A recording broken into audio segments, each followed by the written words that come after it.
আসসালামু আলাইকুম, স্বাগত জানাচ্ছি আরটিভির দুপুরের সংবাদে। আপনাদের সঙ্গে আছে আমি সৈয়দা সাদিয়া বেনাজের। লকডাউন কর্মসূচি ডেকে কার্যক্রম নিষিদ্ধ, আওয়ামী লীগের নাশকতার চেষ্টা রোধ এবং জানমালের নিরাপত্তা নিশ্চিতে বিজিবির পাশাপাশি কঠোর অবস্থানে র্যাব। সকালে রাজধানী ও আশেপাশের জেলার সার্বিক আইনশৃঙ্খলা রক্ষা ও নিরাপত্তা নিশ্চিতে 14 প্লাটুন বিজিবি মোতায়েন করা হয়েছে। আগে থেকে এই মাঠে জোর নজরদারিতে রয়েছে পুলিশ। দীপ্ত চন্দ্র পালের সহযোগিতায় আরও জানাচ্ছেন শাকিলা করিম।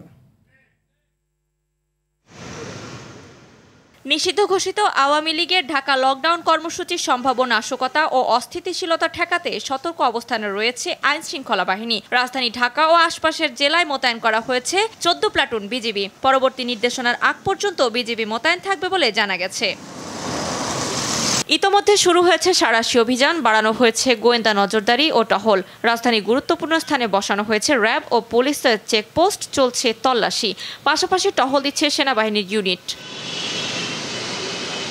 মানুষের মাঝেও দেখা দিয়েছে অজানা শঙ্কা। নিষিদ্ধ সংগঠনের লকডাউন কার্যক্রম নিয়ে শঙ্কিত তারা। সাধারণ মানুষের একটা হয়রানি ভাই, এই দল ও দল খালি আন্দোলনই, আমাদের মনে করেন অসুবিধা, অফিসে আসা যাওয়া, এই আর কি। নিরাপত্তা নিশ্চিতে চেকপোস্ট ও টহল অব্যাহত রেখেছে পুলিশ। ঢাকা মেট্রোপলিটন পুলিশের বিভিন্ন থানায় অপরাধ কর্ম করার সময় ছাত্রলীগের নেতাকর্মী গ্রেপ্তার হয়। আজকে এবং আগামীকাল আমাদের গত কয়েকদিনের চেয়েও আমাদের সক্ষমতা বৃদ্ধি করে আমরা মাঠে নেমেছি। ডিএমপি বলছে সাধারণ মানুষের জানমালের নিরাপত্তার স্বার্থে প্রস্তুত রয়েছেন তারা। আমরা আমাদের যে কার্যক্রম সেটা আমরা আরো বেগবান করেছি এবং আশা করি যারাই এখানে আইন শৃঙ্খলা পরিস্থিতি বিনষ্ট করার বা অবনতি করার চেষ্টা করুক না কেন, তাদেরকে আমরা আইনের আওতায় নিয়ে আসতে সক্ষম হব। ছোটখাটো এবং বিচ্ছিন্ন ঘটনা নিয়ে নগরবাসীকে আতঙ্কিত না হওয়ার জন্য অনুরোধ করছি। ডিএমপির পক্ষ থেকে নগরবাসীকে তথ্য দিয়ে সহযোগিতা করারও আহ্বান জানানো হয়। শাকিলা করিম, আরটিভি, ঢাকা। দর্শক, এ বিষয়ে আরও জানাতে আমাদের সঙ্গে কাকরাইল মোড় থেকে যোগ দিচ্ছেন সহকর্মী দীপ্ত চন্দ্র পাল। দীপ্ত, রাজধানীতে বিজিবি মোতায়েনের পর নাশকতার আর কোনো ঘটনা ঘটেছে কিনা আমাদের জানাবেন, এবং সেই সাথে নিরাপত্তা পরিস্থিতি কেমন দেখতে পাচ্ছেন, জনসাধারণের প্রতিক্রিয়া কেমন দেখছেন?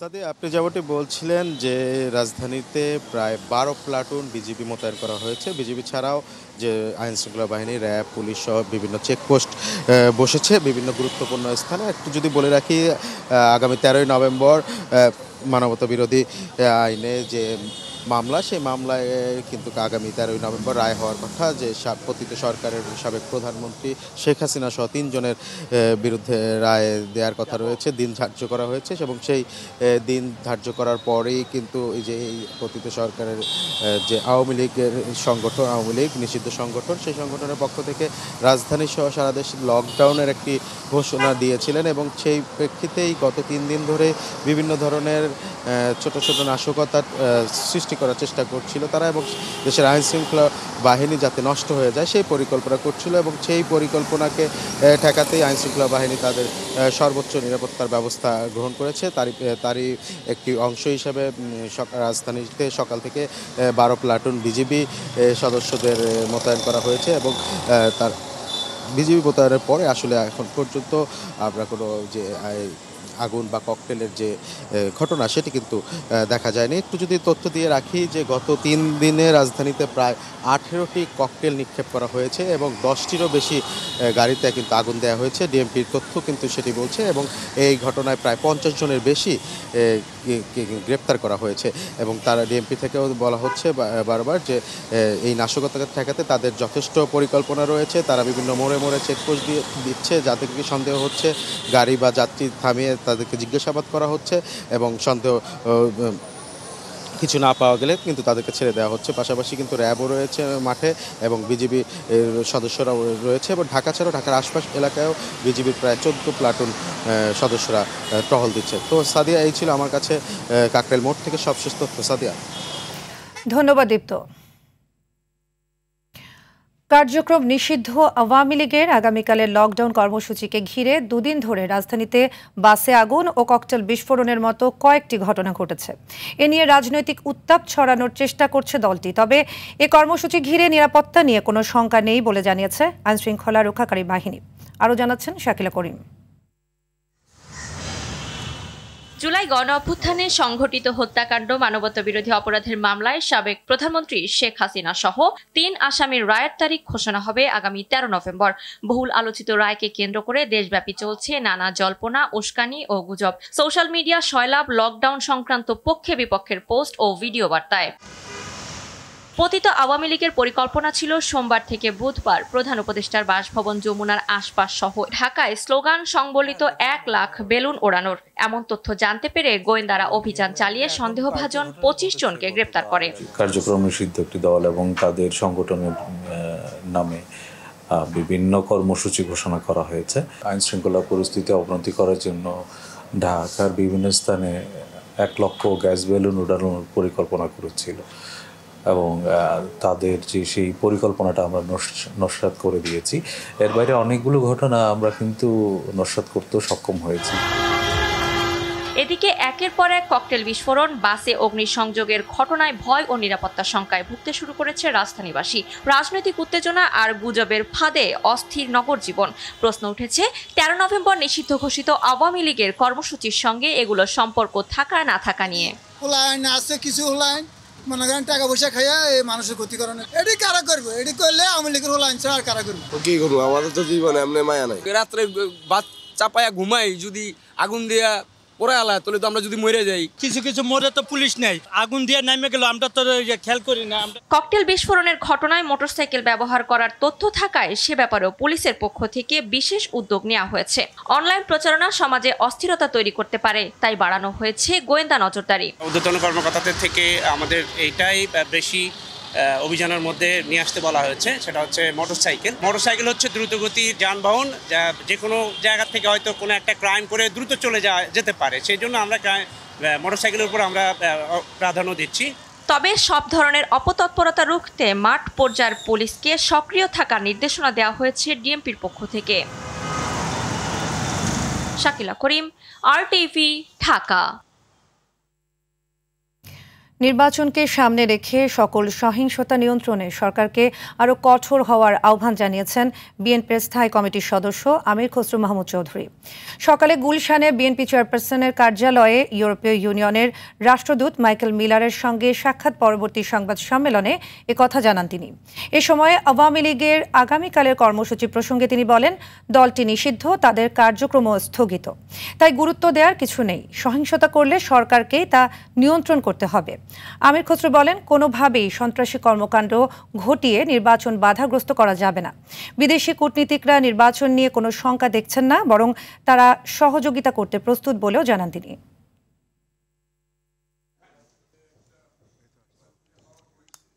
সন্ত্রাসী কর্মকাণ্ড তো অনেকেই করতে পারে, এইগুলো সরকারের দায়িত্ব, সরকার পালন করবে। কারা করছে সরকারকে, তাদের গোয়েন্দা সংস্থা আছে, তাদের আইন শৃঙ্খলা বাহিনী আছে।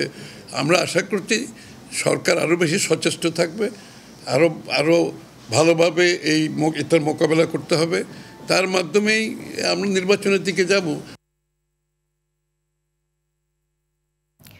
গাজীপুর সিটি কর্পোরেশনের বাসন ও কাশিমপুর থানা এলাকা ও শ্রীপুরে পৃথক স্থানে সড়কের পাশে দাঁড়িয়ে থাকা 3টি বাসে অগ্নিসংযোগ করেছে দুর্বৃত্তরা। তবে এসব ঘটনায় বাস পুড়লেও কোনো হতাহতের ঘটনা ঘটেনি। ভোরে বাসন থানাধীন ভোগড়া বাইপাসের পাশে পেয়ারা বাগান এলাকায় ঢাকা টাঙ্গাইল মহাসড়কের পাশে দাঁড়িয়ে থাকা ভিআইপি পরিবহনের একটি বাসে আগুন দেয় দুর্বৃত্তরা। এদিকে শ্রীপুর বেড়াইদের চালা এলাকায় ভোরে একটি বাসে আগুন দেয় দুর্বৃত্তরা। অন্যদিকে গতকাল রাতে কাশিমপুর থানাধীন কালিয়াকৈর নবীনগর সড়কের চক্রবর্তী এলাকায় রাস্তার পাশে দাঁড়িয়ে থাকা আরেকটি মিনি বাসে অগ্নিসংযোগের ঘটনা ঘটে।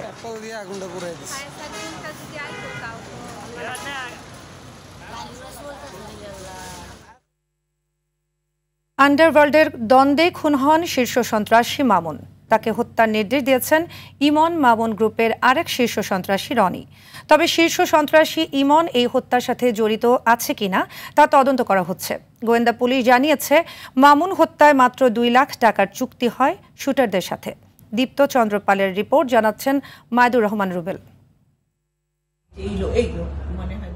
শীর্ষ সন্ত্রাসী তারিক সাইদ মামুনকে রোববার এভাবেই প্রকাশ্যে হত্যা করে ভাড়াটে খুনিরা। ক্যাপ পরা শুটারের নাম রবিন আর বড় চুলের শুটারের নাম ফারুক, যাকে আন্ডারওয়ার্ল্ডে কুত্তা ফারুক নামেই চেনে। শুটার রবিন আর ফারুককে ঘটনার ৩২ ঘন্টার মধ্যে গ্রেফতার করা হয় নরসিংদী থেকে। তাদের দেয়া তথ্যে ধরা হয় বাকিদের। উদ্ধার করা হয় 2টি পিস্তল, 6 রাউন্ড গুলি আর 1.5 লাখ টাকা।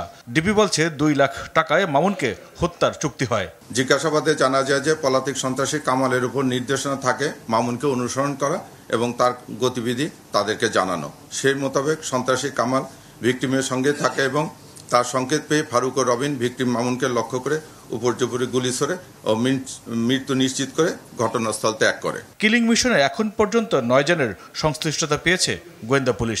হত্যার আগের রাতে মিরপুরে শীর্ষ সন্ত্রাসী রনির বাসায় হয় পরিকল্পনা। এই রনি একসময় ইমন মামুন গ্রুপের অন্যতম সহযোগী ছিলেন। রনি এই খুনের নির্দেশদাতা হলেও 5 আগস্টের পর জামিন পাওয়া শীর্ষ সন্ত্রাসী ইমন জড়িত কিনা তা খতিয়ে দেখা হচ্ছে। হত্যাকাণ্ড নেপথ্যে যেটা সেটা আমরা রনিকে অ্যারেস্ট করলে এই জিনিসটা আমরা আরো ক্লিয়ার হতে পারবো। আমরা চেষ্টা করতেছি রনিকে অ্যারেস্ট করার জন্য। আমরা সবাইকে তাদের অবস্থান এবং তাদের কার্যকলাপ সম্বন্ধে মনিটর করতেছি। এর আগেও একাধিকবার রনি মামুনকে হত্যার পরিকল্পনা করে। এদিকে 5 আগস্টের পর যেসব শীর্ষ সন্ত্রাসী জামিন পেয়ে আবার আন্ডারওয়ার্ল্ড নিয়ন্ত্রণের চেষ্টা করছে, তাদের ব্যাপারেও ডিবি তৎপর আছে বলে দাবি বাহিনীটির।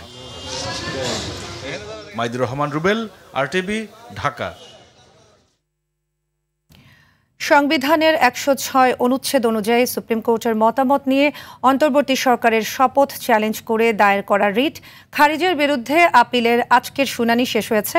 পরবর্তী শুনানি 25 নভেম্বর। প্রধান বিচারপতি ডক্টর সৈয়দ রেফাত আহমেদের নেতৃত্বাধীন 7 সদস্যের পূর্ণাঙ্গ বেঞ্চে রিটকারী আইনজীবী মোহসিন রশিদ তার যুক্তি তুলে ধরেন। এর আগে হাইকোর্টের একটি দ্বৈত বেঞ্চ রিটটি সরাসরি খারিজ করে দেয়। রায়ের পর্যবেক্ষণে আদালত বলেছিল, বাংলাদেশের জনগণ অন্তর্বর্তী সরকারকে বৈধ বলে মেনে নিয়েছে, কাজেই এ নিয়ে বিতর্ক থাকতে পারে না। এছাড়া আন্তর্জাতিক মহলও এ সরকারকে মেনে নেয় আর কোনো প্রশ্ন রইল না।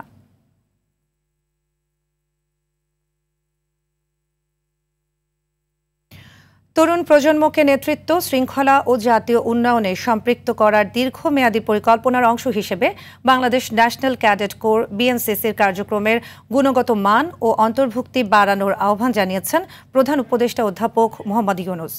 রাষ্ট্রীয় অতিথি ভবন যমুনায় বিএনসিসির মাধ্যমে জাতীয় রূপান্তর শীর্ষক উপস্থাপনার পরে প্রধান উপদেষ্টা কথা বলেন। উপস্থাপনা পেশ করেন বিএনসিসির মহাপরিচালক ব্রিগেডিয়ার জেনারেল আবু সাইদ আল মাসুদ।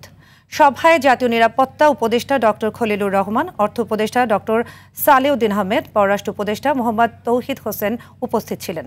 প্রধান উপদেষ্টা বিএনসিসি নেতৃত্বকে ধন্যবাদ জানিয়ে বলেন, সরকার নেতৃত্ব, শৃঙ্খলা ও নাগরিক দায়িত্ববোধের মাধ্যমে তরুণদের উন্নয়নকে জাতীয় রূপান্তরের মূল ধারায় একীভূত করতে হবে।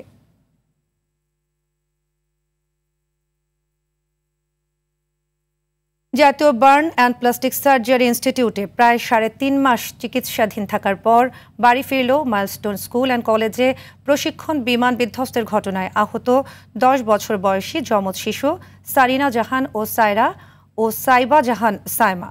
এ পর্যন্ত অগ্নিদগ্ধ 33 জন চিকিৎসা শেষে বাড়ি ফিরেছে। ইনস্টিটিউটের পরিচালক মোহাম্মদ নাসির উদ্দিন জানান, মাইলস্টোন স্কুলের বিমান দুর্ঘটনায় আহত 57 জন এই ইনস্টিটিউট থেকে চিকিৎসা নিয়েছেন। তাদের মধ্যে মারা গেছেন 20 জন। এ সময় তিনি আহতদের চিকিৎসায় সহযোগিতাকারী সিঙ্গাপুর, ভারত, চীন ও যুক্তরাজ্য সহ বিভিন্ন দেশের চিকিৎসকদের ধন্যবাদ জানান। গত 21 জুলাই মাইলস্টোন স্কুল অ্যান্ড কলেজের একটি দোতলা ভবনে বিমান বাহিনীর একটি প্রশিক্ষণ যুদ্ধ বিমান বিধ্বস্ত হয়। কেউ আমাকেও পায় না, আমিও কাউকে। অনেকদিন কষ্ট করার পরে আমরা আল্লাহর দোয়ায় আমরা বাসায় যেতেছি। ভালো লাগে, বাসায় যাবো। যে অলরেডি 31 জনকে আমরা বাড়ি ফেরাতে পেরেছি। 5 জন ছিল, এই 5 জনের মধ্যে আজকে 2 জন, তো একজন প্রায় মাসখানেক আগে সুস্থ হয়ে গেছে, সে কিন্তু বাড়ি যেতে পারতো, কিন্তু আরেক বোন সুস্থ না হওয়ার কারণে সে যেতে পারেনি। 30% বার্ন হয়েছিল যে সাইরা, তার কিন্তু মানে তাকে নিয়ে আমরা খুব কয়েকটা বার আমরা খুব একটা প্রবলেমের মধ্যে ছিলাম, কিন্তু ওকে যখন আমরা আইসিইউতে নিচ্ছিলাম বা অন্য জায়গায় নিচ্ছিলাম, তার বোন যে সাইমা, সেও কিন্তু তার সাথে থাকতে চাচ্ছিল। তাদের বক্তব্য একটা ছিল যে তারা একই সঙ্গে থাকবে। 2012 সালে মতিঝিলের শাপলা চত্বরে হেফাজতে ইসলামের সমাবেশে হত্যাকাণ্ডের ঘটনায় শেখ হাসিনা ও জিয়াউল আহসান সহ 9 জনের বিরুদ্ধে তদন্ত প্রতিবেদন 12 জানুয়ারির মধ্যে দাখিলের নির্দেশ দিয়েছে আন্তর্জাতিক অপরাধ ট্রাইব্যুনাল 1। এদিন একই ট্রাইব্যুনালে চট্টগ্রামের ছাত্রদল নেতা ওয়াসিম সহ 11 জনকে হত্যা মামলায় সাবেক সংসদ সদস্য ABM ফজলে করিম চৌধুরী সহ আসামিদের বিরুদ্ধে তদন্ত প্রতিবেদনও 12 জানুয়ারির মধ্যে দাখিলের নির্দেশ দেওয়া হয়। বিচারপতি গোলাম মর্তুজা মজুমদারের নেতৃত্বাধীন 3 সদস্যের বিচারিক প্যানেল এই আদেশ দেন। ট্রাইব্যুনালে জুলাই আন্দোলনে রাজধানীর চাংখারপুলে 6 জনকে হত্যা মামলায় ডিএমপির সাবেক কমিশনার হাবিবুর রহমান সহ 8 জনের বিরুদ্ধে 15তম দিনের সাক্ষ্য গ্রহণ চলছে। এদিকে জুলাই গণ অভ্যুত্থানের প্রথম শহীদ রংপুরের শিক্ষার্থী আবু সাইদ হত্যা মামলার 12তম দিনের সাক্ষ্য নেওয়া হচ্ছে। 14তম সাক্ষী হিসেবে সাক্ষ্য দিচ্ছেন SI আশরাফুল ইসলাম। দিন ধার্য ছিল, তার মধ্যে তদন্ত প্রতিবেদন দাখিলের জন্য ছিল শাপলা গণহত্যা এবং চট্টগ্রামের হত্যাকাণ্ড, যেটা জুলাই গণ অভ্যুত্থান চলাকালীন সংগঠিত হয়েছে। দুটোতেই আমরা সময় চেয়েছি এবং দুটোর সময় আগামী 12/1/2026 তারিখে আমাদেরকে সময় মঞ্জুর করে পরবর্তী তারিখ বা তদন্ত প্রতিবেদন দাখিলের দিন ধার্য করা হয়েছে। এদিকে হাইকোর্টের রায়ে নবগঠিত গাজীপুর 6 আসন পুনর্বহালের দাবিতে উত্তাল হয়ে উঠেছে টঙ্গী ও গাছা এলাকা। হাজারো বিক্ষুব্ধ জনতা ও রাজনৈতিক নেতাকর্মীরা ঢাকা ময়মনসিংহ মহাসড়ক অবরোধ করে রেখেছেন। এতে রাজধানীর সাথে উত্তরাঞ্চলের সড়ক যোগাযোগ বিচ্ছিন্ন হয়ে পড়েছে। দীর্ঘ যানজটে চরম ভোগান্তিতে পড়েছেন হাজারো যাত্রী ও চালক। এর আগে গেল সোমবার হাইকোর্ট বাগেরহাট 4 আসন পুনর্বহাল করে গাজীপুর 6 আসনের সীমানা নির্ধারণ সংক্রান্ত নির্বাচন কমিশনের গেজেট বাতিল করার পর থেকেই বৃহত্তর টঙ্গী এবং গাছা এলাকার মানুষের মধ্যে তীব্র অসন্তোষ বিরাজ করছিল। এর জের ধরে সকাল 10টা থেকে কয়েক হাজার মানুষ ব্যানার ও ফেস্টুন নিয়ে টঙ্গী সহ গাছা এলাকায় মহাসড়কে নেমে আসেন।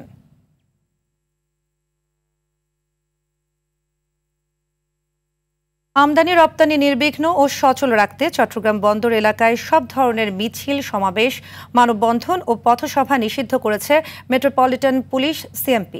আজ থেকে 11 ডিসেম্বর পর্যন্ত এই নিষেধাজ্ঞা বন্ধ থাকবে। CMP কমিশনার হাসিব আজিজ স্বাক্ষরিত গণবিজ্ঞপ্তিতে জানানো হয়, চট্টগ্রাম বন্দর দেশের অর্থনীতির প্রাণকেন্দ্র। প্রতিদিন 5 থেকে 6 হাজার যানবাহন চলাচলের কারণে বন্দর সংলগ্ন সড়কগুলো সচল রাখা গুরুত্বপূর্ণ। কিন্তু বন্দর এলাকায় মিছিল, সমাবেশ ও মানববন্ধনের কারণে যানজটের সৃষ্টি হয়ে আমদানি রপ্তানি কার্যক্রমে বিঘ্ন ঘটতে পারে, যা জাতীয় অর্থনীতির জন্য মারাত্মক ক্ষতি ও নিরাপত্তার হুমকি সৃষ্টি করতে পারে। তবে নিষেধাজ্ঞা অমান্য করলে আইনানুগ ব্যবস্থা নেওয়ার কথা জানায় CMP। এদিকে নিরাপত্তা নিশ্চিত করা হয়েছে শাহ আমানত আন্তর্জাতিক বিমানবন্দরেও। দেশের সকল প্রতিবন্ধী বিদ্যালয়ের স্বীকৃতি ও MPO-ভুক্তির দাবিতে টানা 18তম দিনের মতো অবস্থান কর্মসূচি পালন করছেন শিক্ষক কর্মচারীরা। বুধবার জাতীয় প্রেস ক্লাবের সামনে শান্তিপূর্ণ অবস্থান কর্মসূচি পালন করছে আন্দোলনকারী শিক্ষক কর্মচারীরা। তারা বলেন, আগামীকাল এর মধ্যে তাদের দাবি মানা না হলে আবারও লং মার্চ টু সচিবালয় কর্মসূচির মাধ্যমে দাবি আদায় করা হবে। শিক্ষকরা বলেন, এর আগেও একাধিকবার আন্দোলন করলে সরকার শুধু মৌখিক আশ্বাস দিয়েছে। দ্রুত সময়ের মধ্যে স্বীকৃতি ও MPO-ভুক্তির দাবি মেনে নেয়ার আহ্বান জানান আন্দোলনকারীরা।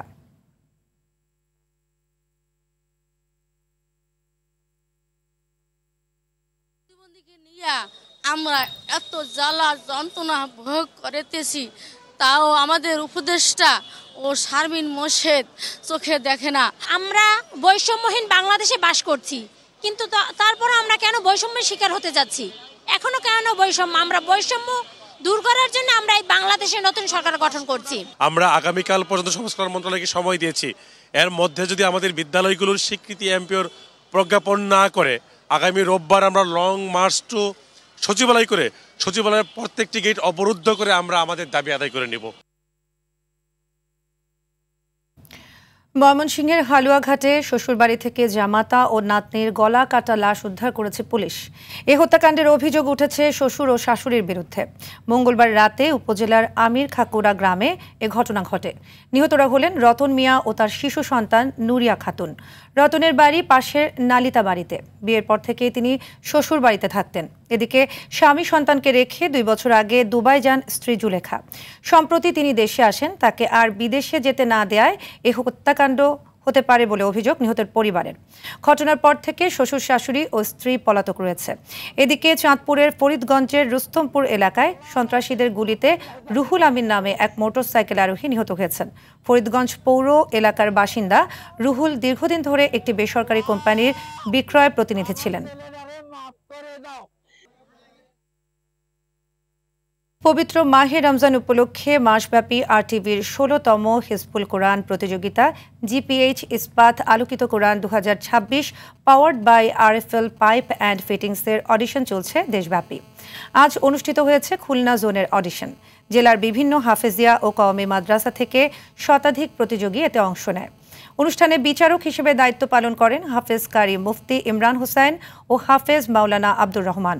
সম্মানিত অতিথি হিসেবে উপস্থিত ছিলেন আয়োজক শিরোমণি হাফেজিয়া মাদ্রাসার মুহতামিম মোল্লা ইব্রাহিম। তরুণ প্রজন্মকে কোরআনের চর্চায় উদ্বুদ্ধ করতে এবং হাফেজদের মধ্যে পারস্পরিক উৎসাহ সৃষ্টি করতে এই প্রতিযোগিতা বলে জানান আয়োজকরা। পরে বিজয়ীদের হাতে ইয়েস কার্ড তুলে দেওয়া হয়। আগামীকাল হবে বরিশাল জোনের অডিশন। দুপুরের সংবাদ এ পর্যন্তই। জেলার সংবাদ বিকেল 4:45টায় দেখার আমন্ত্রণ রইল। ধন্যবাদ সবাইকে।